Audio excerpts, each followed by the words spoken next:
অনেক প্রবাসী ভাইয়েরা আছেন দুপুরবেলা ভাত খায় না, ভাতের টাকাটা রেখে দেয় পরিবারকে পাঠানোর জন্য।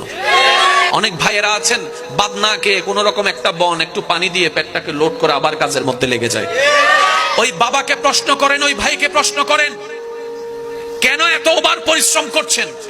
প্রত্যেকটা পুরুষ উত্তর দিবে, আমার জন্য নয়, আমার একজনের পরিশ্রমে যে 5 জনের পেট ভরছে তাদের জন্য। সুবহানাল্লাহ। আমার একজনের ত্যাগের কারণে 5 জন যে শান্তিতে ঘুমানোর চেষ্টা আমি তাদের জন্য করছি।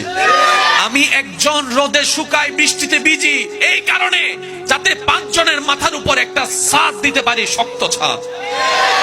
আমি একজন পরিশ্রম করি, আমার শরীর, আমিও তো একটা মানুষ, আমারও তো শরীরের একটা রথের পাওয়ার আছে, একটা লিমিটেশন আছে। 3 বস্তার উপর তো 4 বস্তা আমি আলগাতে পারি না। কিন্তু মহাজন বলেছে যে যত বস্তা নিয়ে যেতে পারবে তার ইনকামও তত বেশি।